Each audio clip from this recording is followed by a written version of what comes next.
Hello, today we are solving May 2023 Unit 2 IAL paper question number 5. The Workout PLC, it is producing gym fit, it is producing fit equipment at its factory, and this is delivered to Workout PLC shops for sale to the customers. Okay, now in the first part we had prepared the sections of cost of sales section and distribution cost sections for the profit and loss statement.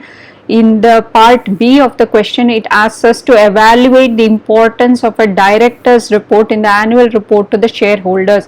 When they give a director report, okay, what is the use for it to the shareholders?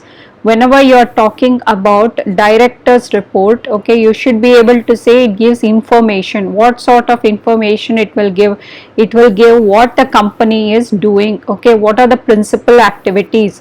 It will review the position. It can also post balance sheets, events and future developments. It will also post about the name of the directors. It will give who are the directors of the company and their interest, and it will also give how much of company employee involvement is there. For example, is there a disabled employee policy, okay, as stated by the company? Then are there any political or charitable donations that's happening? It can also include like creditor payment policy and creditor payment days. So these are some of the information that's included in the report given by the director, and when the investors or the shareholders see this report, they can choose whether they want to invest more or less in that company based on the director's information given. And also it will also ensure whether they are following some ethics as they state, okay. In the publicity, they might be saying that they might be having a lot of disabled employee policy, or they might be doing a lot of political and charitable donations. So are they doing it? All this information can be given, and also stakeholders will understand, okay, like pressure groups is one of the stakeholders. They can use this information in the report to bring about a change in the company policy. For example, they can ask for treatment of disabled employees properly.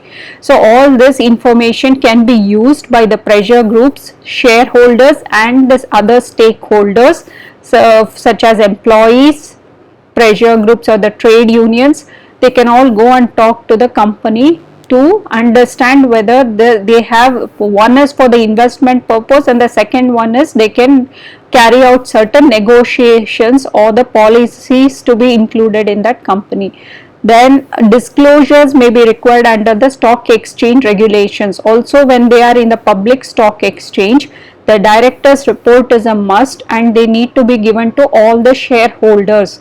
So this is as per the legislation. The law itself, okay, is going to suggest that if you are listed as a public stock exchange company, you should give all the report of your company to the shareholders, so they will expect to see it.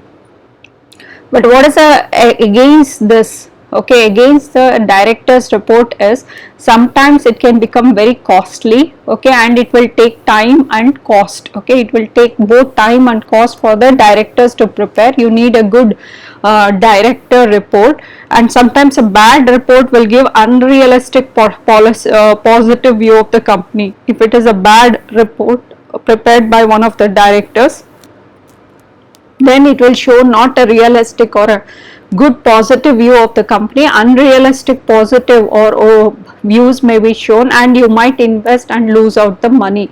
So but in general it doesn't happen. So in conclusion, you can say that director's report is generally useful for the